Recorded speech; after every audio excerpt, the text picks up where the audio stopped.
Hello and welcome back to Cuppa with a Pro, a series on the podcast Cuppa with a Doula, where I chat with professionals who work within the pregnancy, birth and postpartum sphere. In today's episode, I am chatting with Amber, who is a physiotherapist with an interest in women's health. And Amber has actually been on the podcast to tell us her birth story for her little boy in episode 21. So if you want to listen to that, I have put the link in the show notes to that episode. But today, Amber is back as a physiotherapist to tell us all about the pelvic floor. So you may have heard about the pelvic floor either during your pregnancy or during your birth. And so what we chat about today is basically what is the pelvic floor, what function has it got, and also we chat about the different assessments that a physiotherapist can do to check on the health and the function of your pelvic floor, either preconception, during pregnancy, and beyond after birth and postpartum. In this episode, Amber takes us through everything about the pelvic floor, regardless of the modes of delivery. We chat about what happens to the pelvic floor during a vaginal delivery, but also what happens to the pelvic floor during a C-section and how it can be affected, obviously in a different way. So we chat about C-section scar mobilization and its benefits and why it's important to do it as early as possible in the postpartum period.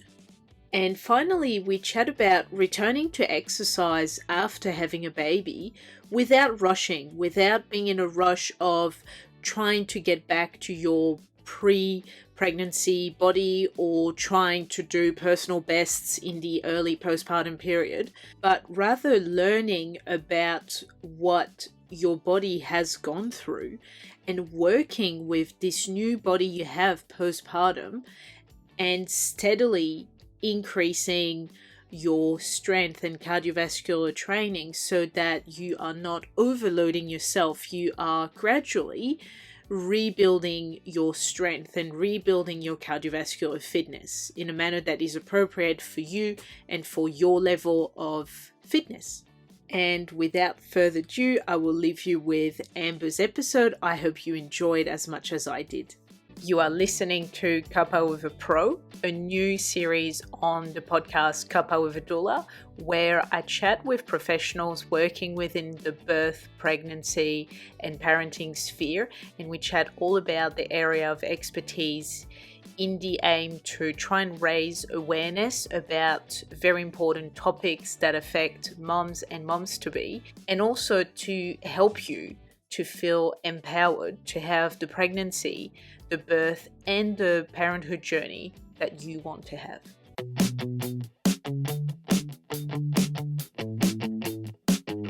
Hi Amber, thank you so much for coming back on the podcast.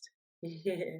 Hello, thanks for having me again. Yes, we have done your birth story, which I'm hoping will be out before okay? this episode comes out. So therefore, the listeners will probably know you from your birth story, actually, with your son. For those who... Well, I was about to say, an intro. Yes, that's where I was getting to. Yes, I'll just preface this by saying I'm slowly getting my voice back after, so it's a little bit husky, and I apologise in advance if I do a little bit of humming throughout this, but I'm going to try not to.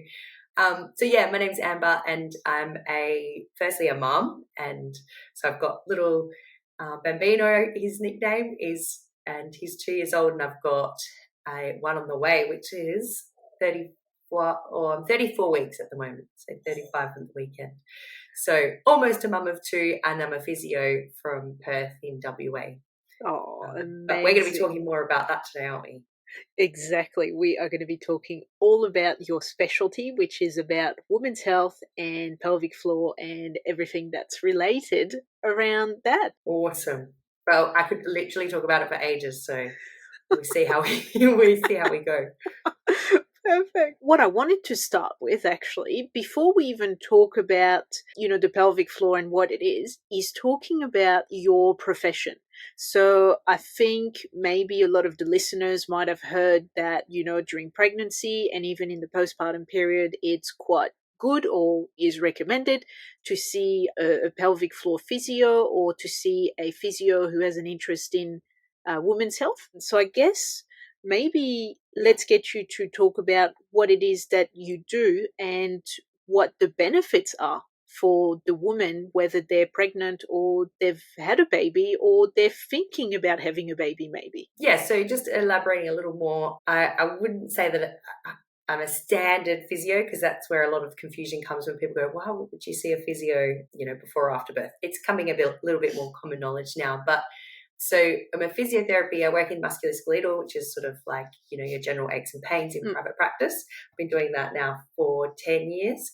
And I've sort of niched down into working mostly with pregnant women. So dealing with a lot of pregnancy-related pain and little niggles, keeping women active throughout their pregnancy. And then naturally that's sort of followed on. Those women will come back to see me after they've had their baby. Yep. And we do some pelvic floor rehab, abdominal rehab, and then getting them back into exercising, because I work in private practice, but it's within a 24-hour gym. So I do see my bias is sort of more active population, women that exercise, do CrossFit, work out in the gym, yoga, Pilates. So they're generally already pretty active. And more of what we're seeing now, which is brilliant, is a lot of women coming to see us before thinking about having a baby, or when they're trying to conceive, or early in their pregnancy, even when they're not having any pain or problems. They're just wanting to have a good thorough check to make sure that they're in an optimal condition or fitness or strength level, pelvic floor condition to have an ideal pregnancy, birth, and set them up for an optimal postpartum. So I've really started working in that sort of space. Probably that was about 8 years ago, so not long after working on the hospital wards. I was actually seeing women in a tertiary hospital straight after having a baby. So being on the maternity ward, day one to, it was a private hospital. So some women would stay up to 5 days in hospital after a cesarean, for example. So helping those women get up, get moving, teaching them a bit about pelvic floor, and sort of setting them up for optimal breastfeeding, and teaching them how to get out of bed and roll and, maneuver in bed, especially again after a cesarean. So all of those little things that I'd learned in the early phase then sort of naturally kept my interest into where I've landed today, which is, working with, I call it the higher level. So I do pelvic floor assessments, and that's with a real-time ultrasound. I'm not a pelvic health physio. I do have a team of pelvic health physios that I work with and refer out to. So for women that are having like continence issues or pelvic organ prolapse, like I do a lot of screening and then sort of refer them on. But the women that are generally don't have any issues, or might have a little bit of incontinence or some of those changes throughout the late pregnancy and early postpartum phase, I work with them to get them back to exercise, fitness, and just general mum life as you know it. Perfect. Yeah. And we know that pregnancy, well, even before, so before conception, pregnancy, and then postpartum, you need to have a strong pelvic floor. You need to have that, and we're going to talk about what the pelvic floor is in a second, but you need to have this strong base to help you to do everything you do in life. So anything from, whether you're jumping on a trampoline, you're going for a run, or, you just walk, or you stand a lot, or you sit down a lot, or everyday living, you need to have a strong pelvic floor. And sometimes if we don't know how to activate our pelvic floor, we don't know how to relax our pelvic floor, that can be the start of some issues, which may include, for example, incontinence that you mentioned actually. And I think we're going to also talk about maybe some myth around the pelvic floor, like, if I have incontinence, that means I must have a weak pelvic floor, for example. I think that's a common one, actually. Let's talk about the pelvic floor, actually. What is it, and what does it do? Yeah, so the pelvic floor muscles, it's a collective group of muscles that sits sort of, talk about it being like more a hammock at the bottom of the pelvis, but it kind of is a hammock, but it also goes sideways as well towards a sit bone. So it's kind of more like a bowl at the bottom of the pelvis. And those muscles work, they're superficial muscles and deeper muscles, and they work with sort of the abdominals and the lower back muscles to kind of make up this abdominal cylinder, which is why when we talk about the core, and I've taken a lot of Pilates classes in the past, and even just in the gym, I always define what I mean by the core, because that is a very common term that can be misinterpreted when people go, okay, is the core just the six pack, or is it just the global trunk muscles, or does it include those deeper core muscles, or is it just the deeper core muscle, the deeper trunk muscles, which is the pelvic floor and the transverse abdominals and multifidus, so the muscles in the lower back. So yeah, it really is important that when someone's talking to you about the core, to actually ask them and to define what they mean, what they're talking about. But sometimes the pelvic floor is included. Again, working in the fitness space, unfortunately, a lot of personal trainers aren't addressing pelvic floor health as much as they could. And sometimes it's something as simple as a questionnaire when they're first signing on as a new client. But they do a lot of ab work, and we know a lot of women will take up some kind of, personal training or some kind of fitness regime, or returning to, your local gym classes. And if that's not being screened, that is a big issue. And I guess it's probably because it's still a little bit taboo that not everyone wants to talk about it, because you ask the question and then you go, okay, well, what do I do next? But that is what our role is. So working in that sort of fitness space, trying to find those women, have those conversations, refer them on into women's health physio or pelvic health physios that can help to address sort of, pelvic floor, any pelvic floor problems. So in a roundabout way, coming back to the pelvic floor muscles have 4 main functions, and that is keeping your self-continent, so your bladder and bowel function. They do have a sexual function, and I always like to remind people that is usually how you get pregnant in the first place. Those muscles do matter. They also do support all of the organs within the pelvic cavity. So when we talk about pelvic organ prolapses, usually the bladder or the bowel or the uterus is not being well supported by those internal ligaments and the pelvic floor at the bottom of the bowl. And as I mentioned earlier, it works, those group of muscles work with your diaphragm, which is sort of the top of the cylinder, and the abdominals, so the trunk from the front, and then the back muscles, so the trunk from the back.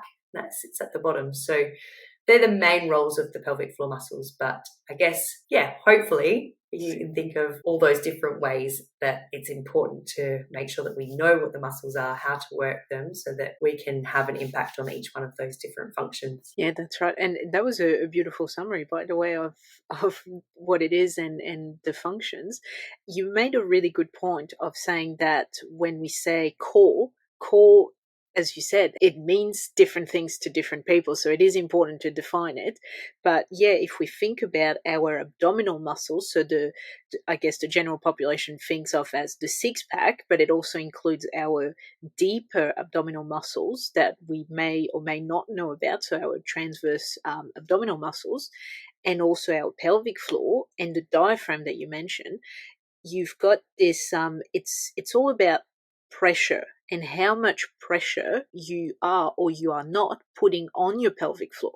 So for example, when you hold your breath and you push, for example, in labor, that is when, with the diaphragm, the abdominals being on, basically, that is putting a lot of pressure, which the pressure is going to go down, and down is where your pelvic floor is. So that's where you're creating a lot of internal pressure, which if you have, for example, weaker muscles, or after 9 months of pregnancy, when those muscles have been working really hard to maintain basically the content of the pelvic cavity where it should be, with the added weight of a baby and the fluid gain and all of that, those muscles can be a little bit weaker. Yeah. And that's also when things like pelvic organ prolapse can happen. Obviously, it's not just that's not the only thing. But it's all about pressure, which is I think that's difficult. I find it difficult to explain without visuals. So in a podcast, trying to explain how the diaphragm and the pelvic floor work might be a little bit challenging. But I can try and give it a crack, I guess.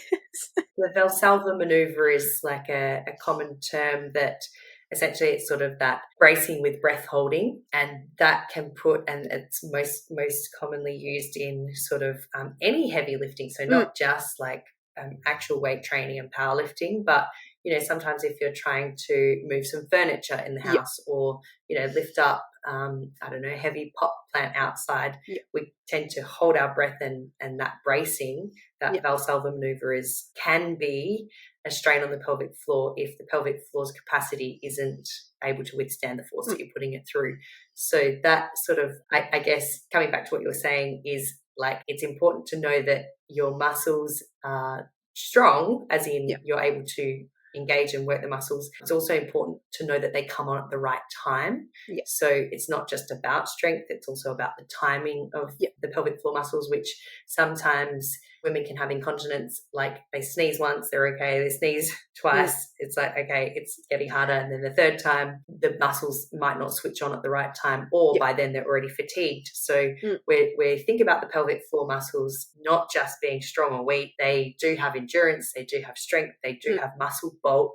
They also can be a source of pain and tightness, and you alluded to this before with the myth around pelvic floor, that sometimes when women have an overactive or a tight pelvic floor, the misconception is that it is strong, when it's actually can still be weak. So the muscle fibers, essentially, if the muscle is tight, the muscle fibers sit sort of closer together, then they have less contractibility. I don't know if that is sort of a way to visualize it, but you can't actually squeeze and tighten anymore because they're already at their sort of shortened position. So that can also lead to incontinence. So it's not always because having a weak pelvic floor is going to create incontinence. It can be an overactive or a tight pelvic floor, which is naturally still weak because it's in a shortened position. That's right. And only working in a smaller range. I feel like the pelvic floor as a whole, unless the woman is active and involved in usually things like, doing some weight training, doing some CrossFit, or doing some form of sport where they are conscious of, for example, the whole pressure things and all of that. I feel like the pelvic floor is something that gets discovered in pregnancy, and because we start talking about what's going to happen down that way, especially if you're preparing for a vaginal birth. And what becomes really important at this point is to say, well, we need to have a strong pelvic floor, because in pregnancy, we're going to gain weight. So our uterus is going to expand. We're going to have the weight of a growing baby. We're going to have more fluid. We're probably going to gain some body fat as well. So therefore, we've got all this extra weight that the pelvic floor has to care for and still be able to maintain all of its organs in the right spot. So therefore, that's where there becomes a lot more strain. But also in labor, we need to be able to relax our pelvic floor, which can be extremely tricky if you don't know how to activate your pelvic floor, or you don't know, how do I know if my pelvic floor muscles are on?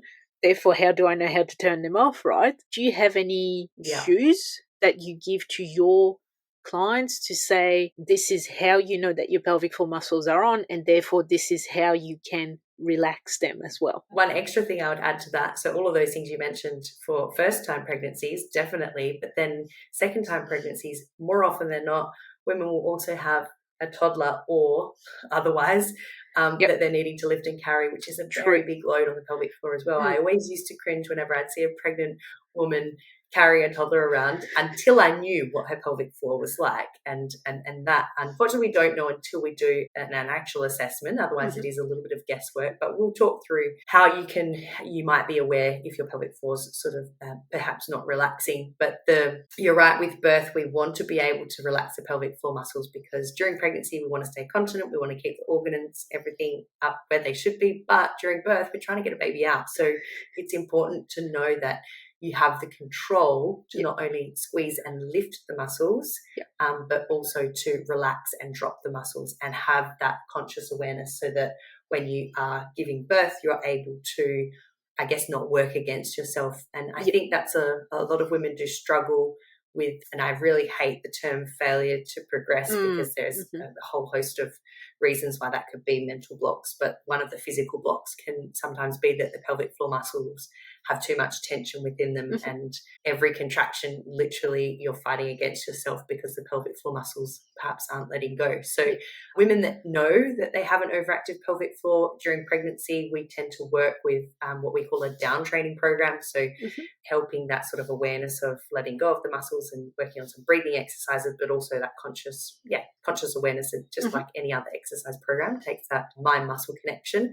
But naturally, I guess sort of a way to describe it over a podcast is when we talk about the pelvic floor muscles, as I mentioned, we're not just squeezing, we should be feeling a little bit of a lift. And if we think about one way to teach it, and I often say to women, is imagine that you're drinking through a straw through your vagina. So that it's actually that pulling in and closing around the straw, and then feeling some kind of internal lift and pull up in through the vagina. But it could also be the back passage, and it could also be more towards the front where the urethra is. And some women will have different sensation as to where they feel it most, and that gives us a little bit of an idea of where potentially the muscles are weaker or more overactive or tighter.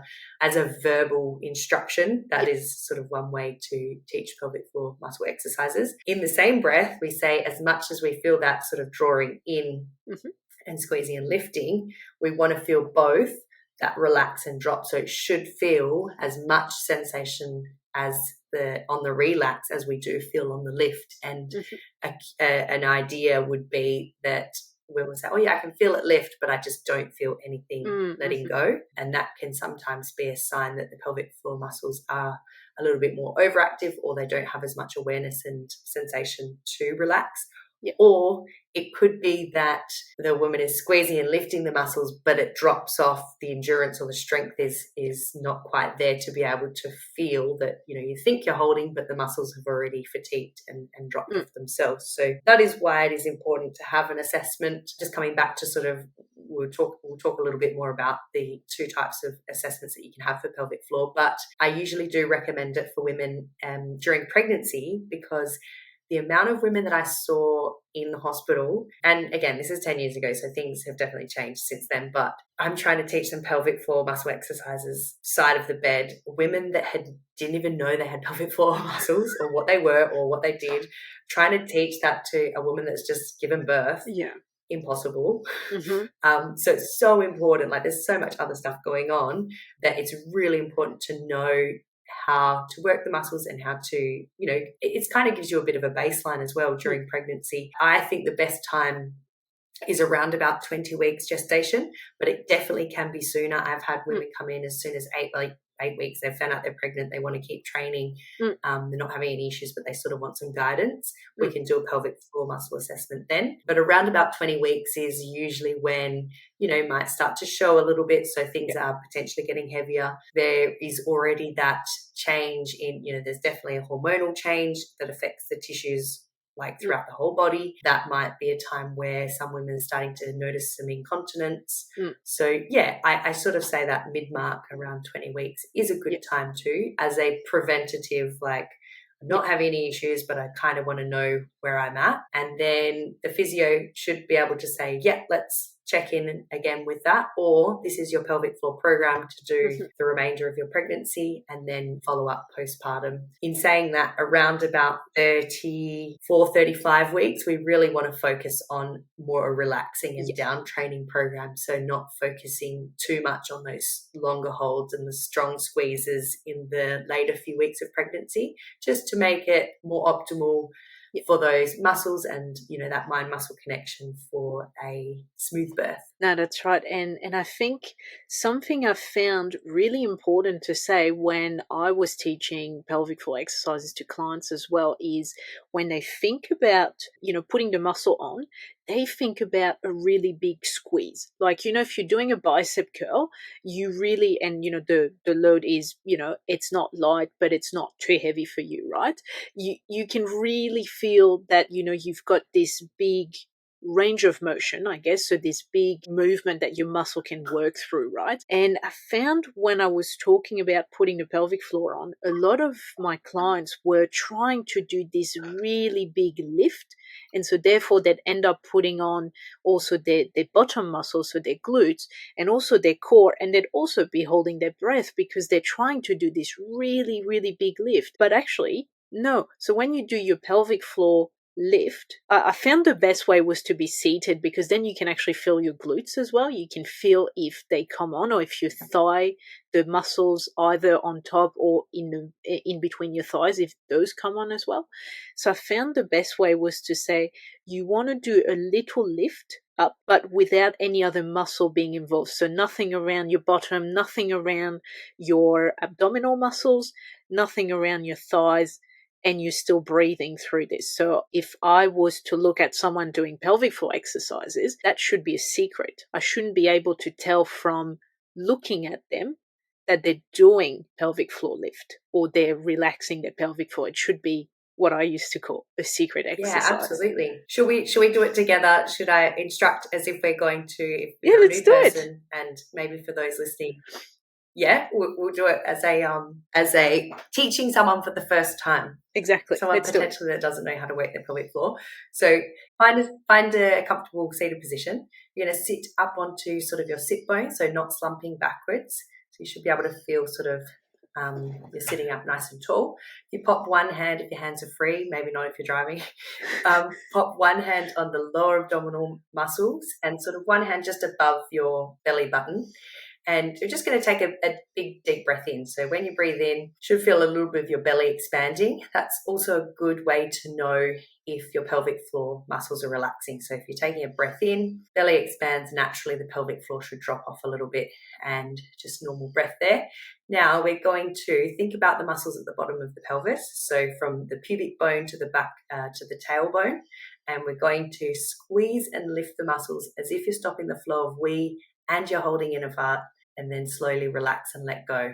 And then take a breath in between just to help to reset those muscles. And we're going to try it again. So normal breath, breathe out, relax everything, relax your shoulders. Nothing else should be moving, not your thighs, not your inner thighs, not your buttocks. And we might just feel a little gentle drawing of the lower abdominals. That's okay. So squeezing and lifting as if you're stopping the flow of wee and you're holding in wind and you're drinking through that straw, and then letting go, relax and drop. Make sure you're feeling equal drop as much as you feel the lift. And then take a breath to reset in between. So sometimes we can get confused with the breathing part, but I often like to teach it like that with the breath rest in between, because it can kind of help to reset where we're at. People that then get really confused by the breathing, I'm like, okay, let's just do some little pelvic floor flickers, and that's when we can kind of see if you are using your bottom or if you're trying to use other muscles. And it's also a good way to see if women have that coordination of being able to squeeze and lift and then let go in a timely manner, or if you actually do need a lot more time in between to relax the muscles. How was that? Yeah, that was perfect. And since you mentioned that, that made me think of something I wanted to come back on. So when you mentioned, that you were pretty much instructing women on the ward, back 10 years ago, women who didn't know anything about pelvic floor. So therefore you're trying to instruct to someone who, as you said, has just given birth, has gone through a lot, and then they have to learn this new skill, essentially, that is extremely hard. What I find really good, and I mean, we know that doing pelvic floor exercises is good all throughout your life, because as you said, it's about staying continent and having good sexual function, and also having your organs stay where they should stay, right? So that's not just, oh, I need to do this in pregnancy and I need to do this after I've had the baby. It's, no, you should do it all throughout your life. Really annoying, right? But it kind of helps you. Yeah. And so what I found, and that's you naturally get to a point where it just becomes part of normal. Exactly. No, that's right. That's right. And then, I mean, once you do those what seems like basic, lifts and relax, once you can do that confidently, that's when you actually basically, that becomes part of your exercise routine. So when you do your squats and you do your deadlifts and you do your bicep curls and so on, and whatever exercise you do, that's when you have a lot more awareness of your pelvic floor, and you can actually integrate that pelvic floor, lift and relax into the other exercises you're doing. And then that also translates to you having a strong pelvic floor when you need it. For example, when you sneeze. So sometimes, if you sneeze once, all good. But if, for example, some women, you get sick, you're sneezing, you're coughing a lot for a whole week, that actually can lead on to incontinence because of, again, the strain and all the load that the pelvic floor has experienced that it isn't used to experiencing on a weekly basis. And then the muscles just go, well, I don't have the capacity to keep continence. So there you go. So basically what I was trying to say is, keeping up, starting at what seems the basis, then you basically integrate that in your exercise routine and then into your everyday life. And before you know it, you don't have to think about it too much, and it's just part of you, really. So that's what you want. But where I was going with this is from personal experience. I 100% agree. No, I agree. That's where I want to get people to, is that it's not a chore. You might need to rehab the muscles at the start, but then there should come a time where it becomes part of your normal exercise routine. And I'm a big advocate for incorporating into the core exercises. And naturally, people do core exercises at the end of their workout. It's how it's structured in group fitness classes. It drives me mad.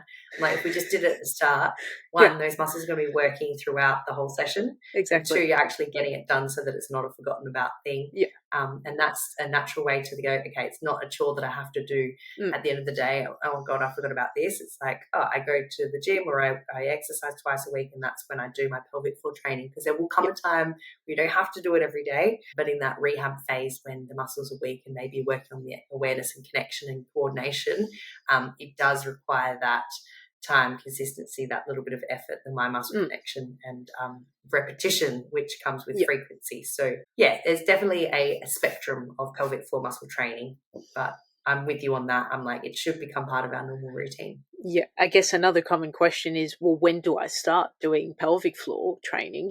And to me, the answer is, well, if you're thinking about it, now is a great time to start. Again, it's probably good to see a physio first to then check that everything is all good.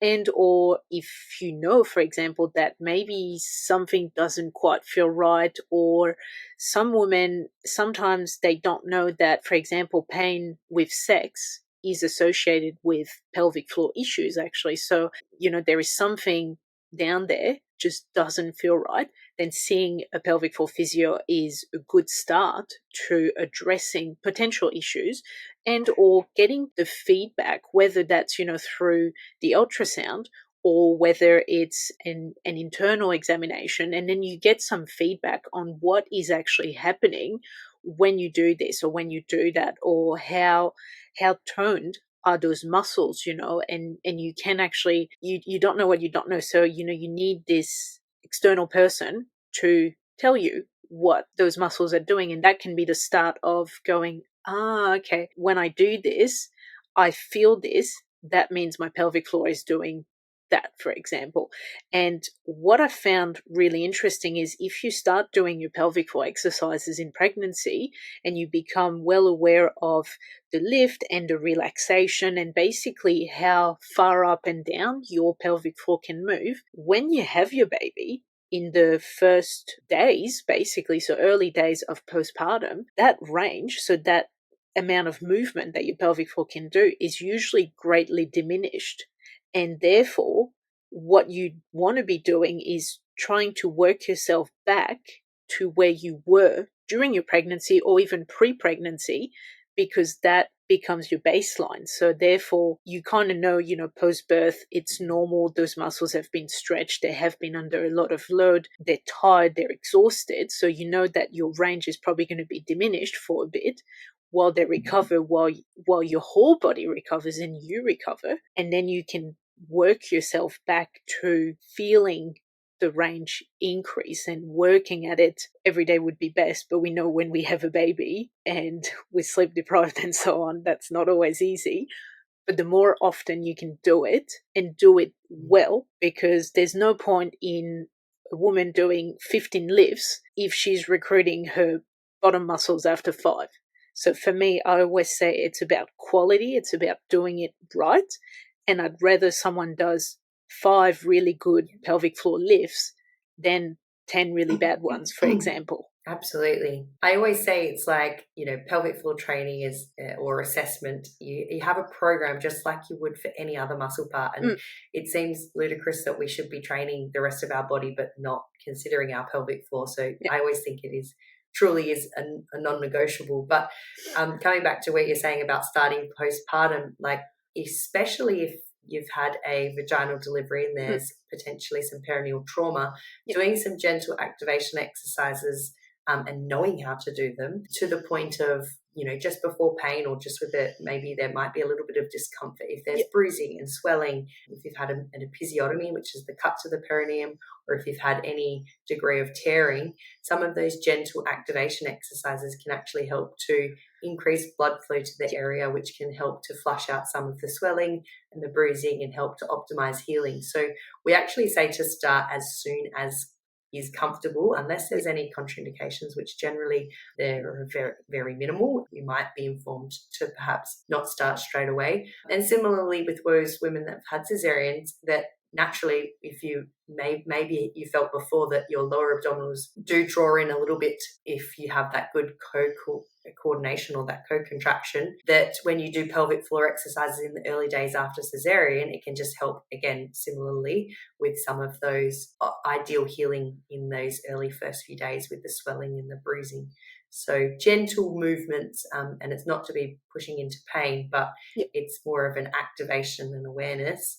And as you mentioned, your baseline, what you're working back towards. And that could take anywhere between 2 to 6 to 6 weeks to 3 months. It can take time to get back to where you were, but I think it's definitely power in knowing where you started, so that then you can look forward and look back to go, okay, something doesn't quite feel right. Let's investigate this. Or, okay, that feels very different. I got a lot of work to do. Yeah, that's right.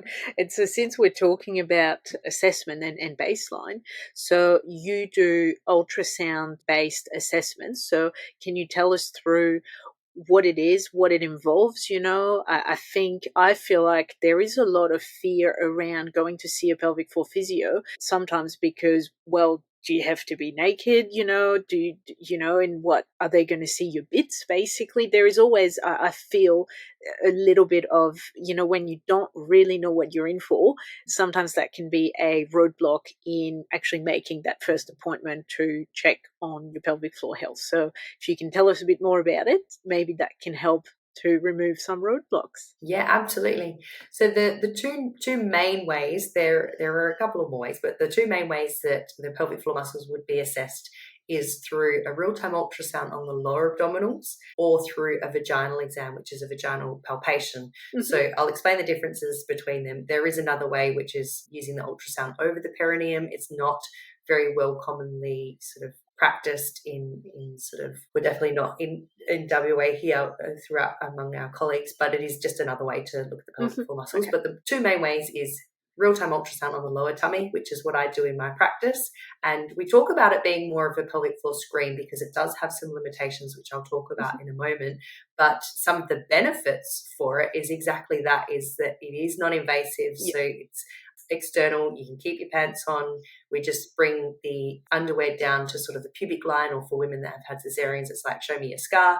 And we place a probe on the lower abdominal area, and then the probe is looking down towards the pelvic floor muscles. So on the screen, just like you would when you see your baby, when you have your pregnancy scans, is that we can see the bladder, and we see an outline of the bladder, and then the pelvic floor muscles sit at the bottom. So we're looking down through the abdominal muscles. We can kind of see if they activate when we're looking at the pelvic floor as well. And so the real-time ultrasound can tell us, firstly, if you're doing the exercises correctly. So are you actually lifting? Can we just see a squeeze maybe, or we can see the squeeze and a lift? We can measure how much lift there is in millimeters or centimeters, and that can sometimes be a variable based on how much fluid there is in the bladder. So the same woman could come in and have a very full bladder or a not so full bladder, and it might be slightly different. But generally that is a outcome measure that we use week to week, or each appointment, that we can see if there has been some change in the pelvic floor muscle condition is to know if a woman is able to get more of not just the squeezing, but the lifting, and we can measure that. Yeah. So we can measure, are you doing it correctly? Is it going in the right direction? Or is she in fact bearing down and bearing down through the muscles that the pelvic floor would be dropping? And we would see that with the abdominals potentially being overactive, or they're contracting and pushing down on the pelvic floor. Then we can see, we can measure the height. We can actually test the endurance. So how long can you hold for? So when I instructed before, we were just doing some simple activation exercises, holding for 1 or 2 seconds. When we're talking about endurance, it's how long can you hold the muscles for? So squeezing and lifting and holding, we do allow a little bit of a drop off for our endurance hold. So it's a 50 to 75% of a maximal contraction, and being able to withstand that for however many seconds. And we count that up to sort of 10, even 30 seconds. So women want to get back to running, they should have one solid 30-second hold at that 50 to 75% contraction, so that then we know that they're able to withstand the endurance of running over a long period. So endurance, we can tell a little bit about the lift, if it's moving in the right direction, the coordination, the relaxation. So we can actually see, yes, sure, the muscles lift, but then we might not see them drop back down. And that's a really, really nice biofeedback, we call it. So you can actually educate and teach the woman to say, see, can you see what is happening? More often than not, women are fully aware. It's like, yeah, I can feel that I'm not relaxing, and now that I can see it, that kind of makes sense. Some women will think that they're holding, and the muscles, they can see that they've dropped off, and they're like, okay, wow. And we know that kind of awareness between the mind-muscle connection is what needs to be worked on, because the muscles are dropping off, but she's not aware of it. But more often than not, women are aware of it, and that's how we can go on to some of that, the questions around the overactivity and the down training program. What else can we tell on real-time ultrasound? So the benefits, all of what I've mentioned in terms of measurements, but also for the client to be able to see exactly what's happening. Whereas with a vaginal exam, it is slightly different. They're not actually able to have that visual feedback, but they have that sort of biofeedback through palpation. The limitations of the real-time ultrasound, so the things that it doesn't tell us, and this is why I say it's a screening tool and it's a good way to get started on a program, but for women that want to return to high-impact exercise or heavy weightlifting, or for women, for example, that have any pain or any unresolved sort of discomfort, maybe from scar tissue from their birth, or pain with intercourse once they've sort of returned back into intercourse, the vaginal exam can tell us a whole heap more, and it is in fact the gold standard. So it might be that you're not open to having that in the first appointment, that you might just request to have a real-time ultrasound first just to see where you're at. But if you're not making good progress with that, or as I mentioned, if you're hoping to get to some of that high impact exercise, the vaginal exam is better, because it does tell us, you can't see a prolapse on a real-time ultrasound. So a vaginal exam will tell us if there is a pelvic organ prolapse of either the bladder or the bowel or the uterus, or maybe a combination of a couple of the organs. Can also tell us if there is any pain or scarring, and also, is it on the left side? Is it on the right side? Is it more at the front, or is it more at the back? And those specific muscles. If there's overactivity in some of those muscles, then sometimes some internal release work can sort of follow on as a treatment from that assessment. And it tells us if there is any pain. It tells us what the tone of the muscle is like. So as I say, we kind of get a bit of an idea about overactivity with real-time ultrasound, and it does take a little bit of skill to be able to pick that up, because sometimes it can be missed. But a vaginal exam is like, you either know or you don't, because it does tell us where that sort of increased tone is within the muscles and which muscles are more at fault, and then that can help direct treatment. The vaginal exam is also, it's not just the pelvic health physio will insert 1 or 2 fingers into the vagina, measuring a few different sort of points, but it's also an external visual sort of observation and checking and measuring the amount of descent or movement of the perineum, so between sort of the urethra and the vagina and the anus, and measuring a distance to give women an idea of their risk of developing a prolapse. So for someone that is healthy and active and doesn't have any issues, having a vaginal exam can still be beneficial, because it can give you a risk profile. It's quite a thorough questionnaire with lots of I guess, measurements, but it will give the woman sort of the knowledge to go, okay, I'm more at risk because of all of these factors, and working on a pelvic floor program that, again, is specifically tailored based on that information can help to reduce the risk of her developing a prolapse in the future. So I am all for the vaginal exams, and I do really push those for women that are active and sort of want to get back to high impact exercise and activity. And, you know, even like the everyday woman, we sort of say, oh, I don't want to run, but it's like, if your toddler is running onto the road, you're going to be running after them. So, you know, there will be times where we will need to really stretch and strain our pelvic floor. So I do think it is a good practice. But as you mentioned before, it's not for everyone, and it might put people off to think if that's the only way that they can have their pelvic floor assessed. So it's important, if you're thinking, oh, maybe I should get my pelvic floor checked, just checking with whoever you're booking in with whether it is going to be a real-time ultrasound or a vaginal exam, so that you know that well ahead. If you have a real-time, you will need to have a comfortably full bladder so that we can actually see the muscles better. And, yeah, with a vaginal exam, you don't need that. I hope that's answered your question.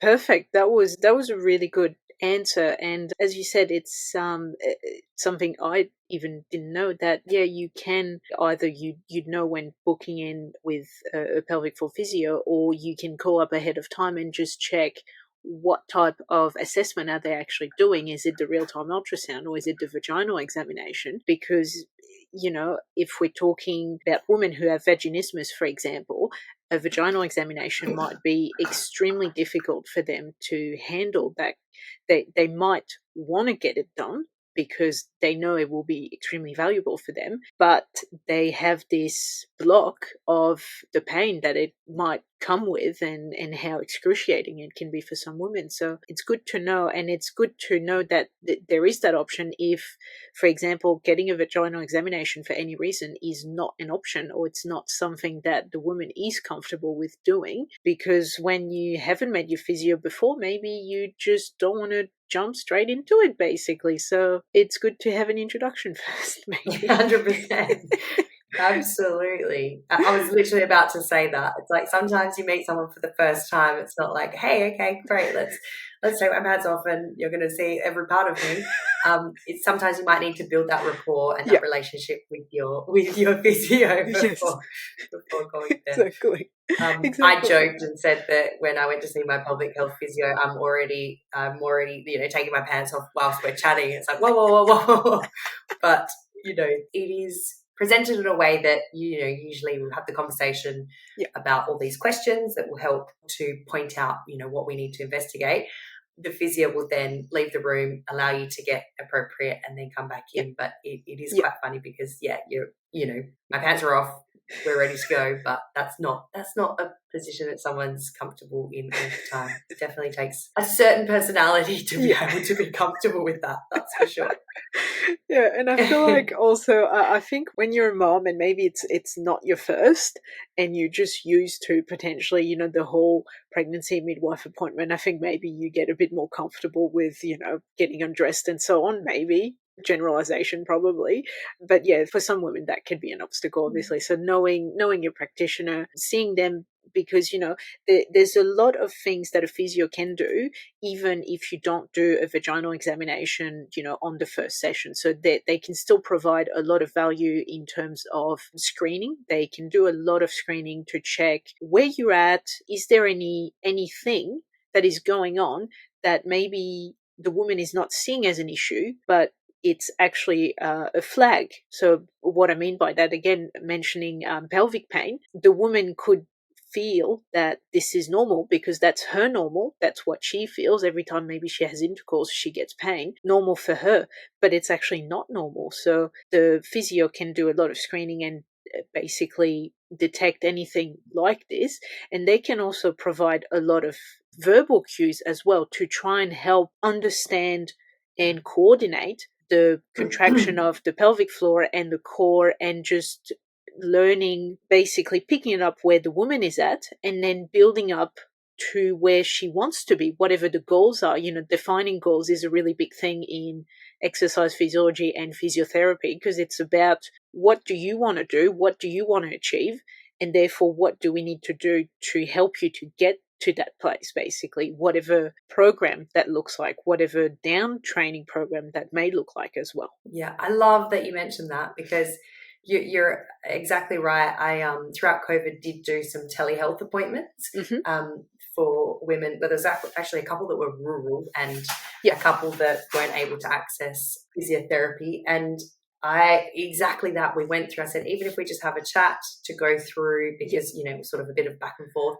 going through the subjective questions tells us so much information about, and as you mentioned, sometimes women are having a little problem that may lead into a bigger problem that they don't actually perceive to be a problem, that we can pick up early and address early and get onto. And one of those examples is constipation, which a lot of women don't think of as like, oh, it's no big deal, or, I used to go every day and now I go every 3 days, and they just think that that's not, it's just a pregnancy or postpartum thing. But that could be because of overactive muscles. That could be because of something you could be addressing with fluid intake or diet or exercise, that we can give tips and advice around that. I honestly would say 80% of my treatment is education and advice, and it's very minimal. That exercise prescription and the hands-on stuff is a very small proponent of my treatment practices, because I'm always educating, empowering women to know how to make the changes herself. But we screen for past history, any gynae as sort of, pelvic issues, back issues. We talk a lot about bladder and bowel function, obviously. We ask about those symptoms of prolapse.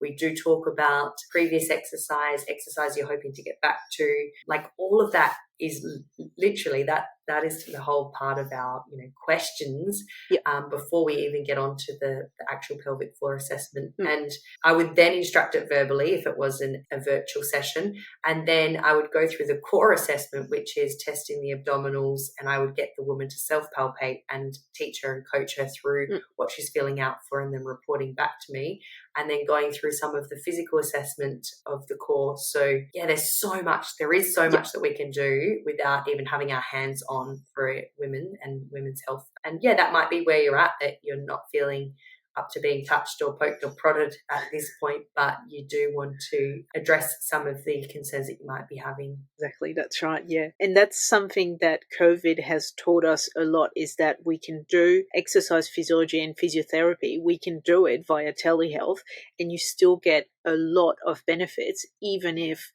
the practitioner is not in the room with you. We know that it is hugely beneficial. Yes, it can be sometimes less motivating because you're not physically going to a location to do your training, or, being at home can sometimes be I don't really want to exercise, I don't really feel like it. But at least if you're getting expert advice, it is hugely beneficial, whether it's face-to-face or it's telehealth. There's so much that can be done both ways anyway. So yes, very, very good to mention. So let's move into a really big myth that I want to talk about, which is that if you have a C-section, so basically not birthing your baby vaginally, helps to preserve your vaginal muscle, so your pelvic floor muscle. It helps to preserve them from any damage or any tears or anything like that. What would you say to that? I do. We see it a lot, that women that have said, I've had a cesarean, so I don't need to worry about pelvic floor exercise or pelvic floor training. And the reality is that you have still had a pregnancy, and you've still had the hormonal changes, and usually that sort of, even the weight of the pregnancy itself can put strain on the pelvic floor muscles, as we alluded to before. Although the muscles haven't had that final stretch of a vaginal birth and potentially any trauma, as in any tearing through the muscles themselves, which can weaken the muscles. The pelvic floor muscles, I think there's some data that says after 5 years, women that have had, it doesn't matter if they've had a vaginal delivery or a cesarean delivery, they are equally as at risk of developing a pelvic organ prolapse or incontinence. And it is in that 5-year period before that, yes, women that have had vaginal delivery are more at risk. But if we're thinking about women that most commonly report having a pelvic organ prolapse, it usually is in that postpartum period, but it's like our aunties and mums and grandmas, and it's sort of that later in life that we really need to be paying attention to it, regardless of the mode of delivery. So there is a slight preservation, and I guess you could say it's in that time period, but we do need to consider all those other factors, which is essentially the weight of the pregnancy. And as you mentioned before, if you get sick once in your pregnancy, or that coughing or sneezing, or if you have a hay fever, or if you've got chronic constipation, or that excessive weight gain, where some women will gain a lot of weight and then postpartum still are carrying extra weight, that's another risk factor for having a weaker pelvic floor. Giving birth to a baby that's more than 4 kilos, and that usually is vaginally, but can be if you've carried a big baby throughout your whole pregnancy, that can also weaken the pelvic floor muscles. But how I sort of describe it to women that have had cesarean is exactly that. It's even though you haven't had that final stretch of birth, it is still important to consider all those other factors as to why we need to be training and working the pelvic floor. I guess a point to note with cesareans is women will often have a catheter. So that's a tube inserted into the urethra to help drain wee. And that is sometimes kept in for a day or maybe a couple of days. And when that's removed, you can imagine that there could be a little bit of trauma to the area of the urethra, and that can sometimes affect the bladder sensation and the awareness of the pelvic floor area. So that's something that we ask in our questions as well, is if you have normal sensation to empty your bladder. If you feel full, you're full. Someone will go, oh my God, I'm bursting, but I didn't have the urge to go, but I did a really big wee. That can be a sign that the internal sort of the sensation of the bladder or the urethra or, around those pelvic floor muscles can be impacted. So, pelvic floor is still actually really important for women that have had cesareans.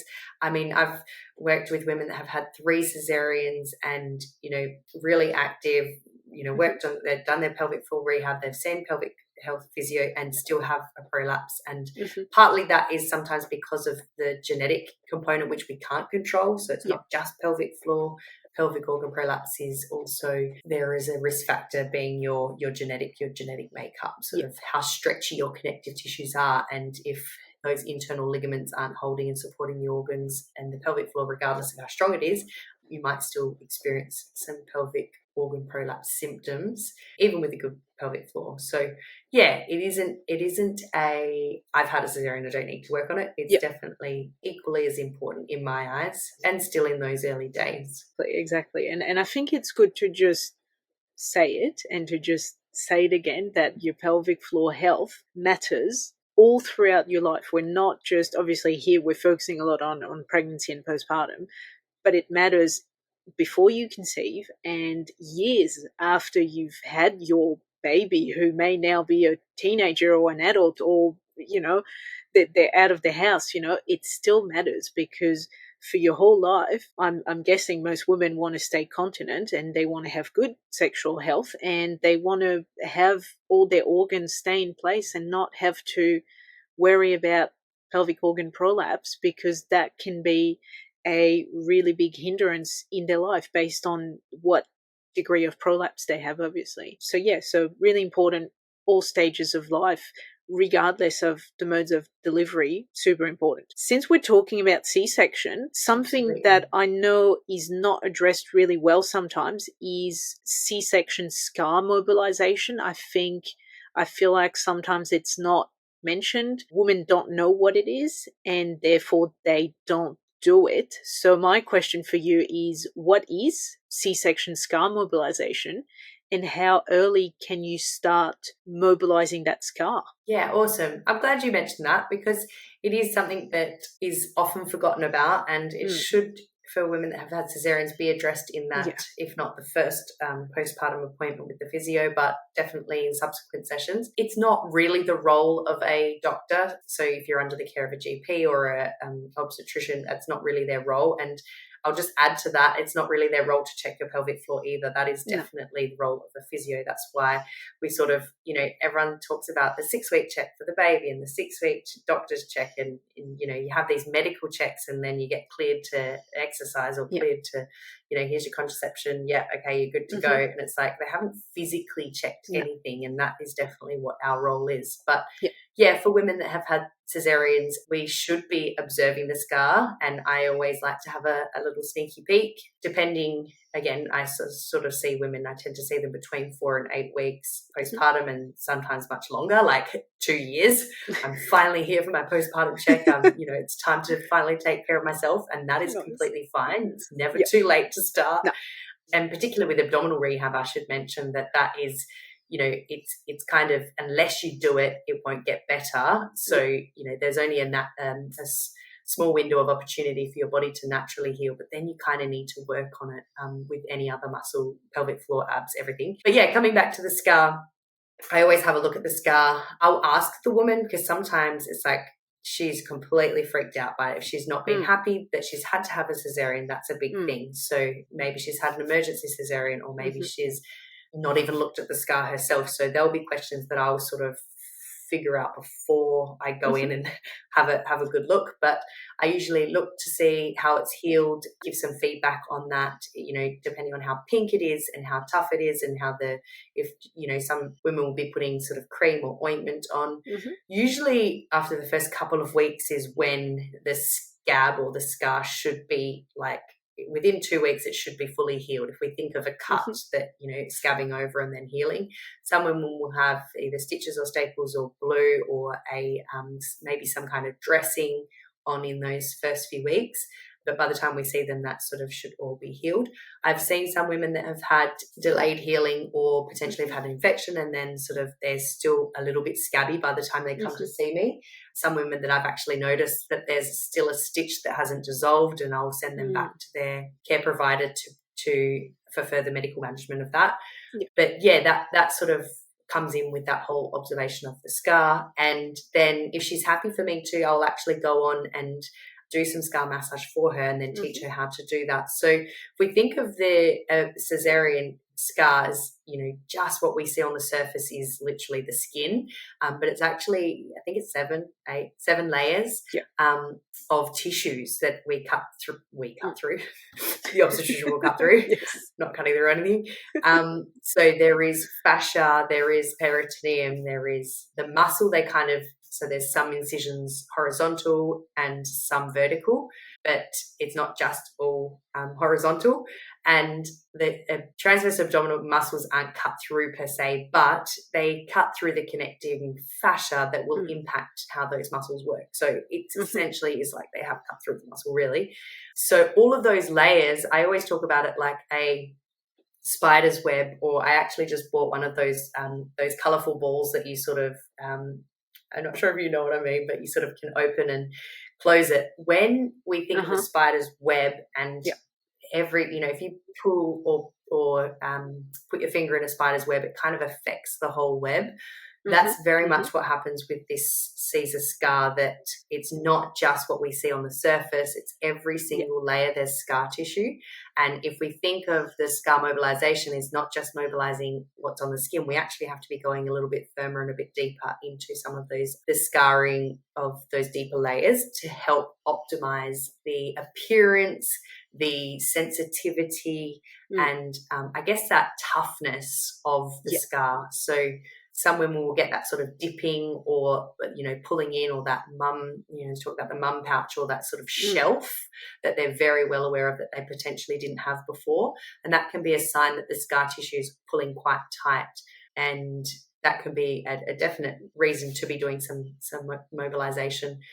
You mentioned how soon you can start. I usually do say in those early weeks, but like I say, sometimes we don't see women until that sort of 4 weeks onwards. So that would be a good time to start. But if we think of scarring in terms of wound healing, within the first 3 months is when we have the best opportunity to make scar tissue more flexible. So it's definitely not too late, as in, you can do it beyond then, but within that first 3 months is the ideal time to get it really moving. And the more hands-on, the more, skin to skin, or if, like I say, some women are just completely freaked out by it, don't want to touch it, feels weird, it's a bit numb, don't want to look at it, then potentially getting someone else to do it for them, or using maybe a towel or the loofah in the shower and just doing some gentle rubbing, some circular motions, some zigzag motions up and down over the scar. We sort of talk about pulling the scar apart to try and soften some of the tissue, pinching and pulling the scar away from the skin. And again, this would all be dependent on her sensitivity and her willingness to try. And more often than not, where women will have sort of more a bit of tension or maybe a bit more scar tissue on one side of their scar, and that's often the side that the obstetrician's been standing on to stitch them up. So that's kind of the final point. So if they're having any, I call it smiley point pain, then focusing more on those little areas of the dimples towards the end. Within the first 3 months is when we have the best opportunity to make scar tissue more flexible. So it's definitely not too late, as in, you can do it beyond then, but within that first 3 months is the ideal time to get it really moving. And the more hands-on, the more, skin to skin, or if, like I say, some women are just completely freaked out by it, don't want to touch it, feels weird, it's a bit numb, don't want to look at it, then potentially getting someone else to do it for them, or using maybe a towel or the loofah in the shower and just doing some gentle rubbing, some circular motions, some zigzag motions up and down over the scar. We sort of talk about pulling the scar apart to try and soften some of the tissue, pinching and pulling the scar away from the skin. And again, this would all be dependent on her sensitivity and her willingness to try. But it doesn't have to be complex. It can be a few minutes. It doesn't have to be every day, but it can be, the more frequently you do it. If there is a bit of numbness and sensitivity, the faster that will come back, that skin sensation, because there has been some superficial blood vessels, nerves that have been cut. So there might be some weird sensations that do need to sort of recover, and we do that through that sensory awareness. So there's so many benefits for it, and it doesn't have to be complicated. A few minutes. It can be done with oil, could be done in the shower with body wash, it could be done with moisturizer, special fancy cream, whatever you prefer. But I do think it's really important for women that have had cesareans to consider it at least, and when there comes a time that they're willing to do it, to have some advice around that. Yeah, exactly. And I think, it's good to mention it, because I've spoken to a few women who didn't even know that it was an option for them to essentially massage, the scar, regardless of whether they wanted to do it or not. They just didn't know that it was something they could do. So basically, the way that it's seen is, well, I've had a cut, I'm going to leave it to heal. Makes sense. And then, well, I've been cut, so there you go. But we know that moving and massaging this scar helps, as you said, it helps hugely with sensitivity, because that can be something really huge when you've essentially lost sensation of part of your abdominals, and therefore it feels weird. This whole section feels strange. It feels like it's not even yours anymore, or it feels like it's disconnected. That can feel really strange. And then it also helps so that, we know that skin produces collagen, which helps with the elasticity.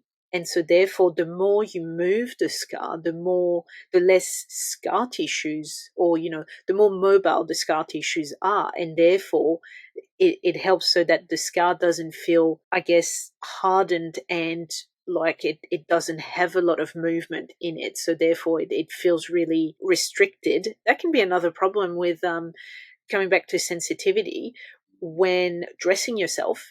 If it feels either numb, or it feels, on the contrary, it feels really sensitive to the point that putting high waist pants on, or having underwear where the seam sits around that scar, or anything essentially that touches the scar, becomes a problem. So therefore, mobilizing can help with that, and also help, again, getting that connection back. So going, okay, this is my skin, this is my scar, this is part of my body. And the more you massage, the more that connection, body connection, comes back in a way. Absolutely. And that leads on to what I do see a lot is women that struggle to activate their core, or they're, going back to the exercise and like, I just can't feel like, I don't feel like I'm working my abs, or I do an ab exercise and I'm getting back pain. More often than not, it's because they're not activating those deeper abdominal muscles. And that can also happen after vaginal delivery as well, because naturally that lower abdominal part of the belly is the biggest part during pregnancy. It's the part that stretches the most. So the muscles do struggle to, I guess, work again postpartum. But even more so if they've been cut through or around, I do a lot of that awareness and connection. And I say, those women that say like, oh no, I don't want to look at it, I'm like, okay, so that's a whole body part in your brain that you've disconnected from, that you're now trying to get back into exercise, that you're not going to be using those muscles at all. So we do need to somewhere meet in the middle to say, okay, we need to do with whether it be the activation stuff, also some gentle massage, or just going straight on to some of those specific deeper abdominal focused exercises and working on those before we go anywhere else. And I think that's the biggest thing that I love to do with women, is that I never say you should do this or you should do that. I say this is how you do it, and this is how it should feel with me instructing at that time. And if it doesn't feel like this, then it's likely the exercise is too hard, so you'll need to regress till it feels like this. So that's what a lot of sort of most common is sort of the Pilates style exercises, laying on your back, double legs lifted, legs up in the air. Women say, oh yeah, I can feel my upper abs, or I can feel my back starts to grab, or my hips feel tight, or my hips clunk. And then I'll go, okay, do you feel anything working in this deeper abdominal area? And more often than not, the exercise is just far too hard for them to do, to hold that, because they don't actually have the strength in those deeper muscles to be able to hold both legs up in the air. So in that circumstance, we would regress the exercise a little bit, maybe placing a towel under the bottom, maybe placing the feet up on a chair, maybe just doing one leg at a time and really focusing and honing in on that deeper abdominal part. And then I say, that is a feeling that you should have when you do these abdominal exercises. And when you don't have that feeling, it means whatever you're doing is too hard, rather than me saying, don't do crunches, don't do leg lifts, don't do jackknives. It's like, I want you to be able to self-assess and know that when you're doing a new exercise, it's something that maybe we haven't gone through together, that you know how to modify it, and also you will improve every week. So if I've said don't do double legs and then in 2 weeks' time you're actually strong enough to do that, I could be holding you back. So I always like to teach women how to work and use their body, and then they can make that judgment and call themselves. Exactly. And I think it's really important what you just said, because if we're thinking about the postpartum period and returning back to exercise, what can be really daunting sometimes is, especially if you were exercising before, where you've come from. So what type of exercise you were able to do and what you might still have been able to do with some modification during your pregnancy. And then usually in that postpartum period, that's when all of a sudden, not all of a sudden, but it kind of feels like it, I shouldn't say you can't, there are exercises that become a lot more difficult. And sometimes it's about accepting that you don't have to be straight, as you get back into exercise, you don't have to be back at the level that you were doing pre-pregnancy or during pregnancy. It might take weeks and months to build back up the strength that you had in your core, in your arms, in your back, whatever, your overall body strength can be built back up. And yes, it might mean that you're regressing a lot, the exercises, and you're back to what you considered maybe to be warm-up set or warm-up weight, for example. And that might be your starting point. But it's important to say that just because your strength has gone back down, so to speak, doesn't mean it can't be built back up. And it's a lot better to start with exercises where you go, okay, I'm going to regress it a lot, and just check that, well, my posture is good, my strength is good, I am activating the right muscles, I am not feeling like I'm bearing down, I'm not feeling discomfort, I'm not feeling pain throughout the exercise. And then just build that strength back up, because there is no rush when you exercise postpartum to get back straight away into whatever exercise you were doing before. It does take time, and you've been through, you've had a baby. It's huge changes, huge hormonal changes, a lot of changes in the body itself that we don't even think about, we don't see as well. There's a lot of, for example, your overall blood has your blood, your liters of blood have changed, your fluid levels have changed, your hormones have changed, things that we don't think about, we don't see. So therefore it is normal to maybe go back to more, I want to say, air quote, basic exercises, regressed exercises, and build that strength back up until you are strong enough to do what you were doing before, or you're doing even more advanced exercises as well, and you're doing maybe something that you were not doing before, but now you're stronger than you were, and you can comfortably do it without any pain, with activating the right muscles, and you feel strong enough. Perfect. Yeah. I do say that, like, once postpartum, forever postpartum. Like, we there's never a time where you're not postpartum. We talk about 6 weeks or 8 weeks or even 12 months gets thrown around. And I think the 12 months thing comes from, it's taken 10 months to grow a baby and it's going to take 10 months to recover. But around that sort of 12-month mark, roughly, if you've been sort of working on a little bit, but not very strictly, around 12 months is where I often see a lot of women sort of pick up with their training and start to feel more normal. They feel more normal in their body again. And at that 12-month mark, I usually say is a good check-in time. But even when you say that to someone at 6 weeks, oh yeah, in 12 months, like at that 12-month mark, reassess where you're at. That seems like a very long time. So I guess there's little checkpoints or milestones along the way, but I always do say that, what is a rush? And I mean, I work with a few high level athletes that do have either a competition or something that's coming up that they want to get back to fit for. But like for the everyday woman, like, what is a rush? What is the rush of doing a knee plank for the next couple of months, as opposed to, sure, you can do a full plank on your knees, on your toes, but you're going to be using your back and you're going to be feeling it everywhere else other than the area that you need to really rehab, which is potentially the pelvic floor and those deeper abs, or they're just that connection. So I'm like, what's the rush? What's the harm?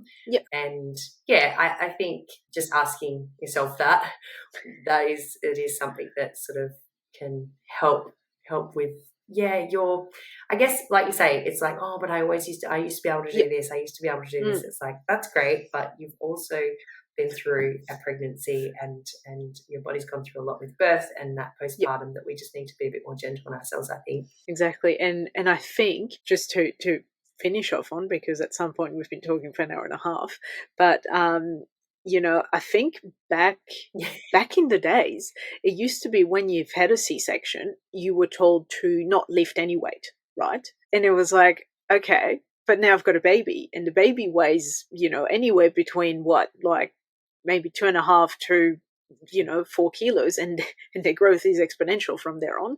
So, when you're postpartum, which is forever, but in the early days, even if you're not exercising, you're lifting, you're carrying, you're breastfeeding, you're feeding, you've got this baby that actually weighs. And that's a weight in itself, but we don't sometimes think about it because, well, it's not a dumbbell, but you do actually exercise a lot, which is why, being active at any point postpartum is helpful, because your baby's weight and, a toddler, I feel like I pick up my toddler more than I picked her up when she was a baby now. Your baby and your toddler's weight is only increasing, so you need your strength to keep up with their weight. I feel that's how I've been seeing it, basically. Yeah, I do encourage women in that early postpartum phase to focus more on movement and mobility as opposed to exercise, because we think of exercise being like a half an hour exercise class we have to attend or set aside time for. But if we think of it as some gentle shoulder rolls and maybe get on your hands and knees and doing some cat curls and some gentle movements of the spine, some flexibility, some mobility, maybe some foam rolling, like that kind of movement and general exercise, not a structured set exercise, is the most beneficial, because of all of those daily tasks, things that we need to do just to keep our bodies moving. And one last point I'll add with that is that we need to keep the consideration of sleep and interrupted sleep into is if we're going to dive back into actual training, whether it be resistance or some kind of structured class, if we're not getting adequate sleep or any kind of deep restorative rest, then that's going to impact our body's ability to sort of get stronger and work as well. So then you're burning the candle at both ends. But I do think, if we think about it as movement and every minute counts, it doesn't have to be half an hour's time set aside. It could be 5 or 10 minutes when you're settling a baby or feeding, or when they're having tummy time or playing on the mat, or at the moment a good way I'm getting my pelvic floor exercises in is if I'm sitting and laying with my boy. I'm like, this is a great time to. But I think it's incorporating it throughout the day as opposed to thinking you have to set aside time to do it. Is a good way to get those little mindful minutes of movement. That's right. And that's a good point, because early on in the postpartum period, probably talks more to people who like structure, but I feel like there is no structure, and it's, a newborn is on their own schedule. They need feeding. It's not I'm going to feed my baby every so often.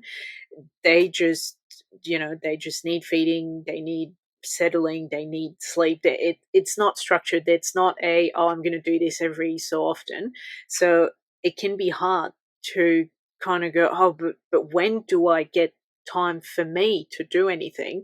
And as you said, it's about integrating the movement into your current routine, I guess, or your current day, because sometimes in the newborn bubble, it's a day by day thing, and therefore you go, okay, well, now my baby is, doing tummy time.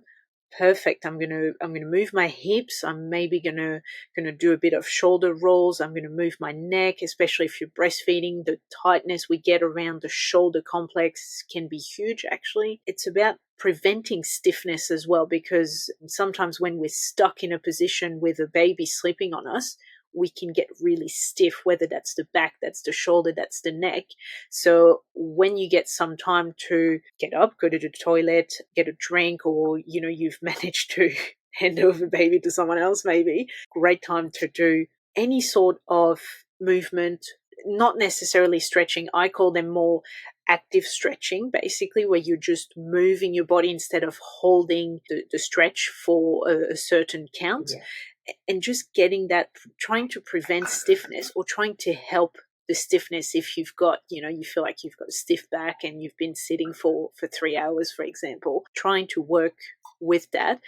And it doesn't matter if one day you get it done and the next day you're like, oh, you know what, I didn't even think of it. I didn't get it done. It doesn't matter. Day by day, do it when you can, do it when you remember, do it little bit by little bit. It doesn't have to be, as you said, structured, like I need to do 10 minutes now. It's get anything in that you can, basically. That is my best advice. Yeah, and I often tell those women that I've seen in their pregnancy that these are the exercises that you can do in those first, whether it be 4 weeks or so, that you might not come back to see me for. Generally, anything you're doing later in your pregnancy, you could do in those early weeks postpartum. That's as a general rule, because it's not going to be too strenuous on the body, and it's not going to be, hardcore ab work. It can just be some activation work or some mobility, as we mentioned before. Perfect. Well, I think that's a good conclusion, unless there's something else you want to add, maybe? No, that's everything. That did just remind me, I've got a webinar that's actually called Fit for Pregnancy, which covers exercises you can do in pregnancy, which then, as I mentioned, you can go to do postpartum. And there's another one called Birth Recovery Exercises. So it's to kind of give women a guide about what they can do in those early postpartum weeks. And it does have a few different exercise examples, but just mentioning that, it just reminded me that, generally what you can do in late pregnancy, you can do in that early postpartum period. There is always something you can do, and I don't think we should be fearful of movement and exercise if we sort of define it in a different way. But thank you so much for bringing some light to this topic, because I, as I mentioned, do love to talk about it, and I do think the more that we can get the word out there and get women to be more proactive, keeping fit and active during pregnancy, keeping them pain-free, and then getting them back into some kind of movement postpartum is not only good for their physical health but for their mental health as well, which is really important. Yeah, huge thing is mental health, which I'm surprised I haven't even mentioned this episode, because I tend to do it every single episode I do. But yeah, no, that's right. And doing what you can when you can. It doesn't have to be structured, and just, yeah, as you said, it's about women being proactive, feeling empowered, having, just like you're doing, giving them the education, giving them the tools so that they actually know what they're looking out for. They know what they're doing. They know what sensation they just know, instead of going, oh, I need someone to tell me if my pelvic floor is on or not. By giving them the education, the cues, doing the examination on the real-time ultrasound, they have those information, and then they can actually monitor themselves. They can regress, progress exercises. They know if they're doing it correctly. That is what we want to do. We, as I say, in my profession, my aim is to give you the keys, and then you can be independent until maybe something changes, and then you can come back and see me, and then we can reassess. But otherwise, I want you to be independent. I don't want you to be relying on me, because I'm not there with you 24/7. So you need to be your own coach in a way, right? Yeah. I agree 100%. I'm like nodding and smiling, because I want my clients to do me out of a job, and I'm going to be there as a coach to help support them at any step along the way.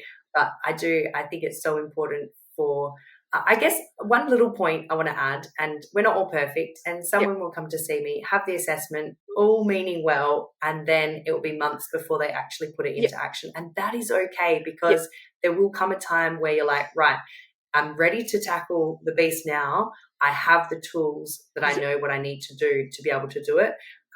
And sometimes it is making that first appointment. And then sometimes, like I say, women do make that first appointment, and then their whole life is turned upside down, and they're like, this is not the time to be focusing on this. So it's okay if you get to that point. But as you mentioned, it's like, I've given you the tools. I want you to do me out of a job. But I'm going to be here to support you and coach you as you need to along the way. So exactly. Yeah, we definitely, you resonate with me when you said that. Exactly. Perfect. Thank you so much for your time, Amber. It's been so good talking about everything pelvic floor, everything, C-section, vaginal birth. That was great. Thank you so much. And, I hope the listeners enjoyed it as much as I did. And we wish you all the best for this upcoming birth, and enjoy the nesting period, and enjoy the newborn bubble. And I can't wait to hear, if you want to come back and tell your birth. I would love to have you again for the third time. Yeah. Well, thank you so much. Thanks for having me back this time around. And absolutely, I would love to catch up and chat again after birth. I would love that. Thank you for listening, and I hope you enjoyed this episode. If you want to get notified of when a new episode comes out, please subscribe to this show on your podcast listening platform. Also, I would really appreciate it if you could leave me a review on Apple Podcast, or share this episode so that other moms can find it. If you would like to tell your own pregnancy, birth, or parenting story, please head to the show notes, and you will find a form there to get in touch with me. Again, thank you so much for listening, and I will be with you again next week for a new episode.